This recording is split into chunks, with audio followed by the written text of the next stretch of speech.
ஹே my பியல் buddies, welcome back to Sangavi tax.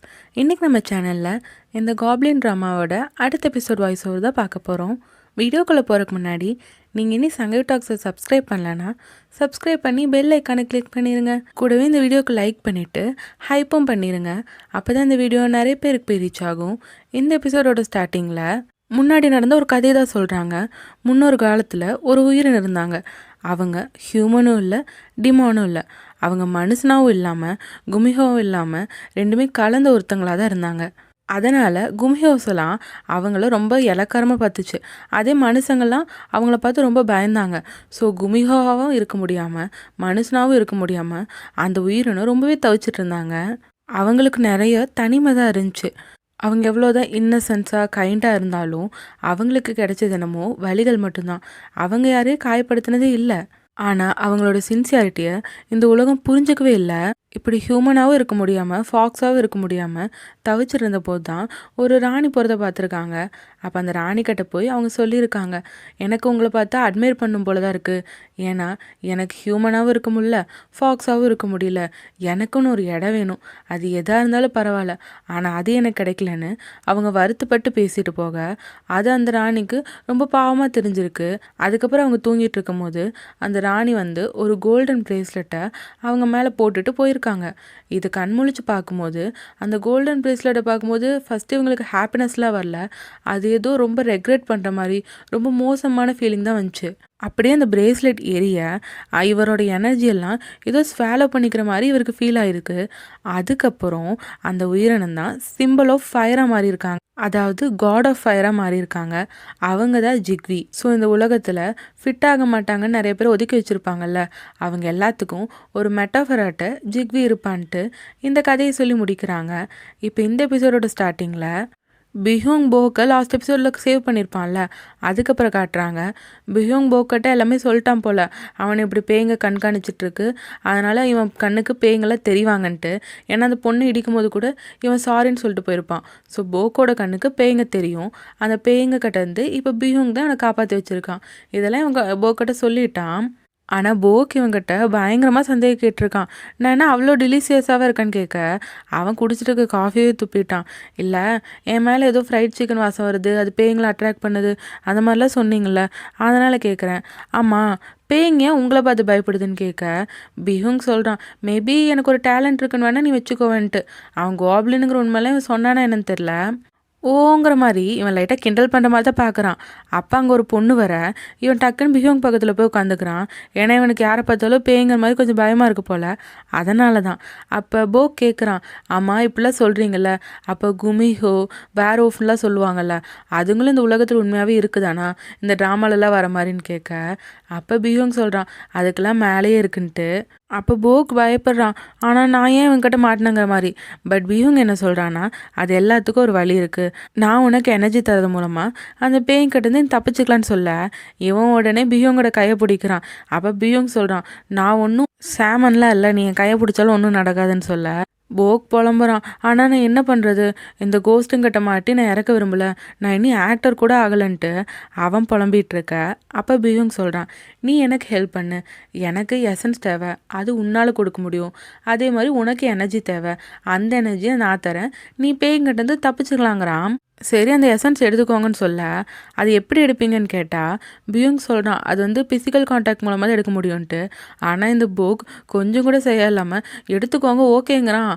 அப்போ இவனே கேட்குறான், என்ன நீ உடனே ஓகே சொல்கிற, கொஞ்சமாச்சும் ரெஸ்ட்ரிக்டடாக இருக்கக்கூடாதா நீ, இப்படி கேட்ட உடனே ஓகே சொல்கிறேன்னு சொல்ல அப்போ போக் சொல்கிறான், நீங்கள் தானே சொன்னீங்க 2 பேரும் ஒன்றா ஹெல்ப் பண்ணிக்கலான்ட்டு, அதனால தான் நான் சொன்னேன்னு சொல்லிட்டு.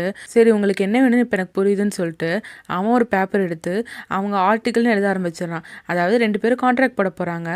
ஒன்று போக்குக்கு பியூங்கோட ஹெல்ப் வேணும், இன்னொன்று பியூங்க்கு போக்கோட எசன்ஸ் வேணும். அதை சொல்லிவிட்டு இந்தாங்க கான்ட்ராக்ட் சைன் பண்ணுங்கன்னு சொல்லி கொடுக்க போக் ரொம்ப வெள்ளந்தியாக தான் இதெல்லாம் பண்ணிட்டு இருக்கான். ஆனால் பியூங் சொல்கிறான், இந்த கான்ட்ராக்டில் இன்னொன்று ஆட் பண்ணும், இது 16ஆம் தேதி வரைக்கும் தான் செல்லுங்கிறான். அதை கேட்டு போக் இது பண்ணுறான், ஏன் 16ஆம் தேதி வரைக்கும்ன்ட்டு. ஆக்சுவலாக அந்த பேய்ங்கெல்லாம் அந்த 16ஆம் தேதி வரைக்கும் தான் ரொம்ப பெரிய பிரச்சனையே பண்ணும். அதுக்கப்புறம் பியூங்க்கு இந்த எசன்ஸ் பற்றி பிரச்சனை இல்லை போல். ஆனால் போக் கேட்குறான், அப்போ நான் என்ன பண்ணுறது, உங்களுக்கு பிரச்சனை தீர்ந்துட்டாலும் எனக்கு பிரச்சனை இருக்குல்லன்னு கேட்க, பியூங் என்ன சொல்கிறான்னா, நான் அதுக்குள்ளே உன் பிரச்சனையிலேருந்து உன்னை வெளியே வர வைக்க பார்க்குறேன், கண்டிப்பாக அதை நான் பண்ணுவேங்கிறான். அதோட பிஹூங் ரொம்ப ப்ரொடெக்டிவாக பேசுகிறான், நான் உனக்கு ப்ராமிஸ் பண்ணுறேன் உன்னை இதுலேருந்து காப்பாற்றி ப்ரொடெக்ட் பண்ணுவேங்கிற மாதிரி அவன் சொல்ல, அது போக்குக்கு நீங்கள் ரொம்ப கூலாக பேசுகிறீங்க மாதிரி தான் தெரியுது.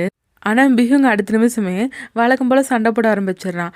ஆனால் ஒன்று, அந்த 16ஆம் தேதிக்கு அப்புறம் என் வீட்டில் இருக்கவே கூடாது, உடனே கிளம்பிடுன்னு சொல்ல, அப்போ போக்குமே சண்டை போடுறான்.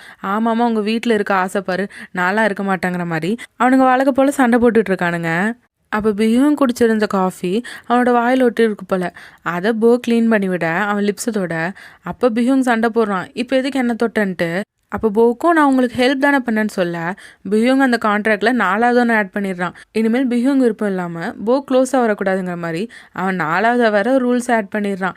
போக்குக்கு போடாங்கிற மாதிரி தான் ரியாக்ஷன் இட்டுட்ருக்கான். அதுக்கப்புறம் இவங்க என்னதான் சண்டை போட்டாலும் போக்குக்கு பிஹூங் மேலே ஒரு சாஃப்ட் கண்ணு இருக்குது. அவன் சொல்கிறான், நான் இப்போ தான் பிறந்து வந்திருக்கேன், ஆனால் நீங்கள் ரொம்ப வருஷமாக அந்த எசன்ஸ் இல்லாமல் இருந்திருக்கீங்கல்ல, அப்போ நீங்கள் எவ்வளோ கஷ்டப்பட்டுருப்பீங்கன்ட்டு போக் இவனோட நிலைமையை புரிஞ்சு பேச பிஹூங்குமே அப்போ சேட் ஆகிட்டான். அதுக்கப்புறம் அவங்க கிளம்பும் போது பிஹூங் கேட்குறான், இந்த கீச்சன் உனக்கு எங்கே கிடச்சிதுன்னு.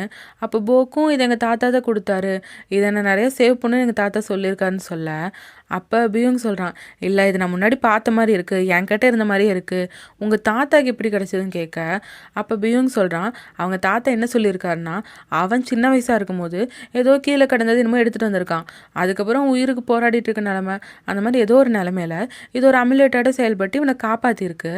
அதை போக் சொல்ல பியூங் சொல்கிறான், ஆமாம் இது நான் உனக்கு ஒரு அமுலேட்டாக தான் இருக்கும், என்னோடது நான் ஏதோ தொலைச்சிட்டேன் போல், இது உன்னோடது தாங்கிற மாதிரி அவன் போக்கிட்ட கொடுத்துட்றான். பட் அவனுக்கு ஞாபகம் இருக்குது அவன் மாஸ்டர் கட்டியும் இதே மாதிரி ஒன்றை தான் அவன் கொடுத்தான்ட்டு.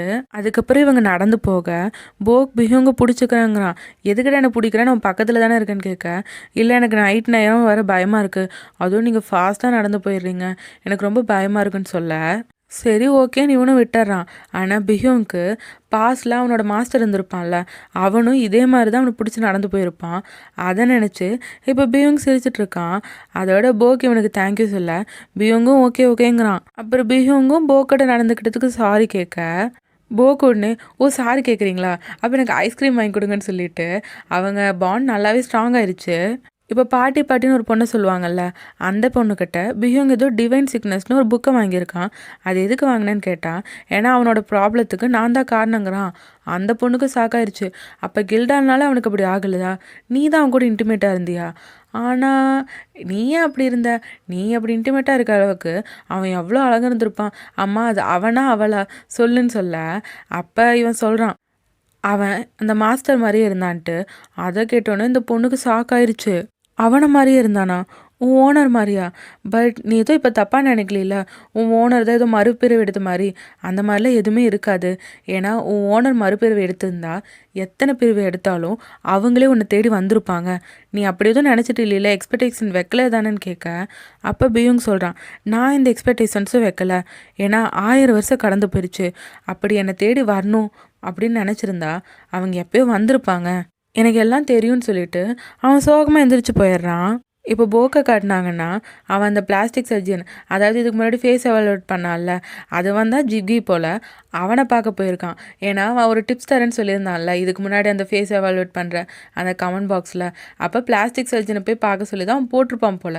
ஸோ அதனால் இவனும் இங்கே வந்து இவன் ஒரு சிட்டி பாயாட்ட மாறணும், இவன் ஆக்ட் பண்ணும்போது ஃபேஸ் இப்படிலாம் இருக்கணும்ன்ட்டு அவன் நிறையா சேஞ்சஸ் அவன் ஃபேஸில் சொல்கிறான். ஆனால் அதெல்லாம் அவன் முகத்தில் போட்டாலுமே ஒரு பிரயோஜனம் இல்லை, எந்த மாற்றமும் வரப்போகிறதில்ல. போக் வந்து ஒரு சிட்டி பாய் லுக்கில் இருக்க போகிறதில்லன்னு தான் இந்த டாக்டர் சொல்கிறான். அதனால் போக் சோகமாக இருக்க இவன் கேட்குறான், ஆனால் அன்றைக்கி நான் சொன்ன மாதிரியே நீங்கள் இப்படி வருவீங்கன்னு எதிர்பார்க்கலங்கிற மாதிரி சொல்ல போக்குக்கு அது புரியல. ஏன்னா போக் வந்து கமெண்ட் பாக்ஸில் தானே பார்த்துருக்கான், அந்த டாக்டர் தான் அவனோட ஃபேஸை பார்த்துருப்பான், அதனால் போக்குக்கு தெரியல. சரின்னு இந்த டாக்டரும், "நான் வேணா உனக்கு இந்த ஃபில்லர்ஸாட்டும் பண்ணி வைக்கட்டா? நீ வந்து ஆக்டர் ஆகணும்னு தானே ஆசைப்படுற. அதுக்கேத்த மாரி பண்ணி விட்டான்னு" கேட்க, "இல்ல எனக்கு அதெல்லாம் காசு இல்ல.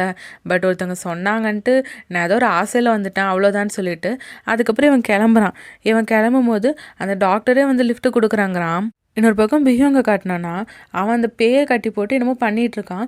கில்டால் கட்டியும் எல்லாத்தையும் ரெடி பண்ணிட்டியாங்கிற மாரி கேட்குறான். ஆனா கில்டாலும், "ஆனா இப்ப ஏன் இத பண்றேன்னு" கேட்க, அப்ப பியூங் சொல்றான், "ஏன்னா இந்த கிட்டுக்கு நைட் நேரம் பேய்ங்கன்னா பயம்னு சொல்லிட்டு சிரிக்கிறான்.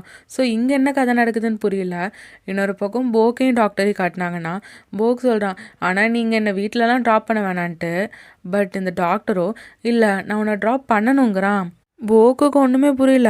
அப்போ கரெக்டாக கில்டால் கூப்பிட, அதை அந்த டாக்டருமே நோட் பண்ணுறான். அப்போ கில்டால் கேட்டிருப்பான் போல், "நீ சேஃபாக வீட்டுக்கு வந்துடுவியா? நைட் நேரம் ஆயிடுச்சுங்கிட்டு." அப்போ போக்குமே, "கவலைப்படாதீங்க, நான் பத்திரமா வந்துடுவேங்கிற" மாதிரி தான் சொல்லிகிட்டு இருக்கான். அதுக்கப்புறம் இந்த டாக்டர் கேட்குறான், "என்ன நீ டேட் பண்ணுற பாய் ஃப்ரெண்டான்ட்டு?" ஆனால் இவன் மறுக்கிறான், "இல்லை இல்லை, அவர் ஜஸ்ட் என்னோடய ரூம்மேட் மட்டும்தானன்ட்டு." அதுக்கு இவனும், "ஓ ரூம்மேட்டாங்கிற மாதிரி கேட்டு அவன் ஏதோ மனசுக்குள்ளே வைக்கிற மாதிரி தான் இருக்குது." இன்னொரு பக்கம் பிஹியோங்க காட்டினாங்கன்னா, அவன் அந்த பேயை கட்டி போட்டான்ல, அந்த பேயை கட்டி போட்ட கயிறில் நெருப்பை பற்ற வைக்கிறான். இப்போ போக்கை காட்டுறாங்க. அப்போ அந்த டாக்டர் கேட்குறான், "இதுதான் உன் வீடான்ட்டு." அதுக்கு போக்கும் ஆமான்னு சொல்ல, "என்ன ஒரு கோஇன்சிடென்ஸ், இந்த வீட்டில் தான் எனக்கு தெரிஞ்ச ஒருத்தவங்களும் இருக்காங்கன்னு" சொல்ல, இவன் சிரிச்சுட்டே கேட்குறான், "யார் கில்டாலவா சொல்கிறீங்கன்ட்டு." அதுக்கு அந்த டாக்டரும் ஆமான்னு சொல்ல, ஒருவேளை கில்டால் ஆல்ரெடி இந்த டாக்டருக்கு தெரியும் தான் போல. இவன் சொல்கிறான், "ஆமா கில்டால் ரொம்பவே நல்லவர், அவர் தான் என்ன இந்த வீட்டில் தங்கவே சொன்னாருன்னு" சொல்ல, அப்போ இந்த டாக்டர் இவன் சீட் பெல்ட் கழட்டி விடுற மாதிரி பக்கத்தில் வந்து, ஆனால் அந்த கில்டால் தான் யாரையுமே அவன் பக்கத்தில் நெருங்க விட மாட்டான். ஆனால் உங்ககிட்ட அப்படி என்ன சீக்ரெட் இருக்கோ தெரில, அவனை நெருங்க விட்டுட்டான்னு சொல்ல, இவனுக்கு நடக்கிறது ஒன்றுமே புரியல. என்னடா அந்த ஊரில் எல்லாரும் ஒரு தினுசாக இருக்கானுங்களே மாதிரி தான் இவன் பார்த்துட்ருக்கான். அதுக்கப்புறம் சரி ஓகே வீட்டுக்குள்ளே போகிறேன்னு சொல்ல, இந்த டாக்டர் சொல்லலாம், "நீங்கள் ஃப்ரீயாக இருந்தீங்கன்னா நம்ம முடிஞ்சால் பார்க்கலான்ட்டு."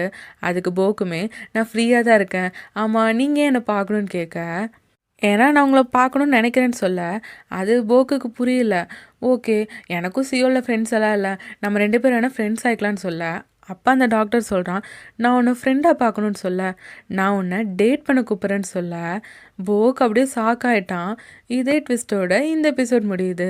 இந்த எபிசோட் எப்படி இருந்துச்சுன்னு உங்கள் தாட்ஸை கமெண்ட்ஸில் சொல்லுங்கள். இந்த வீடியோ உங்களுக்கு பிடிச்சிருந்தா லைக் ஷேர் பண்ணி சப்போர்ட் பண்ணுங்கள்.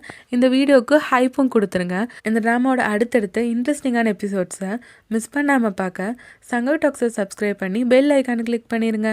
மீண்டும் அடுத்த வீடியோவில் சந்திப்போம். பாய்.